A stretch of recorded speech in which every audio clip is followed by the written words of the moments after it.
بسم الله الرحمن الرحيم، والسلام عليكم ورحمة الله وبركاته. قبل ما نبدأ الفيديو نصلي على النبي عليه أفضل الصلاة والسلام. النهاردة موضوعنا موضوع مهم جدا، وبيعاني منه ناس كتير، وبيعمل مشاكل لناس كتير، كمان منتشر عند الرجال والنساء أيضا، وأصبحوا الأطفال بيعانوا منه، وهي مشكلة الشخير أثناء النوم. فده هيكون بيشخر وهو نايم. أكيد. ده تسيب، ده استهتار.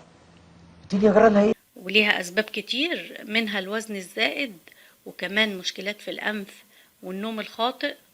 والشخير ده عبارة عن صعوبة في التنفس أثناء النوم. استنوا معايا لآخر الفيديو، هنعرف أسباب الشخير وإزاي نعالجه بالأعشاب. أول حاجة أسبابه، أول سبب معانا الوزن الزائد، وده بيكون نتيجة لوجود بعض الأنسجة الإضافية في الجزء الخلفي للحنجرة. مشكلات في الأنف زي الاحتقان المزمن وحساسية الأنف والتهاب الجيوب الأنفية.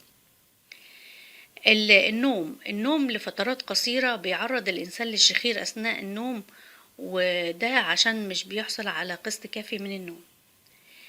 النوم بطريقة خاطئة، وده بيؤدي إلى تأثير على مجرى الهواء داخل الجهاز التنفسي. كمان العوامل الوراثية، وده بسبب الجينات الموجودة عند الأب والأم، فبينتقل موضوع الشخير ده لأولادهم. الشخير عند الأطفال ده بيكون ناتج عن التهاب اللثتين، وكمان التهاب الجهاز التنفسي.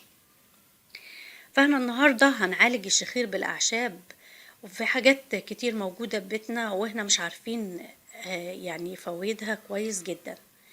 أول حاجة هنستخدمها الكركم بيساعد على إزالة الالتهابات، وبيحتوي على مضادات حيوية طبيعية تعمل على تطهير الجهاز التنفسي، وبيعمل على تقليل الشخير أثناء النوم. ويستخدم الكركم عن طريق وضع معلقة صغيرة على كوب من اللبن، ويؤخذ مرة واحدة يوميا.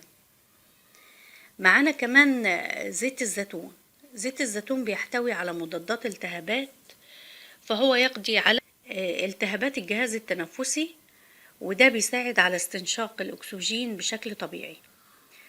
ويؤخذ عن طريق وضع بعض القطرات من زيت الزيتون على كوب ماء دافئ، ويتم تناولها مرتين في الأسبوع.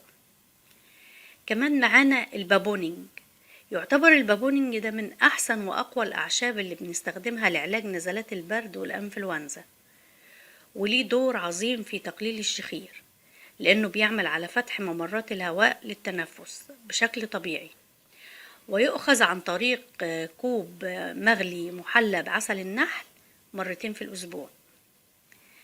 ومن المؤشرات الخطيرة للشخير بصوت عالي، أثبتت الدراسات أنه بيدل على ضعف الجمجمة وتسرب سوائل إلى المخ، وكمان بيؤدي إلى السكتة الدماغية والزهايمر والموت المبكر والغيبوبة والخرف.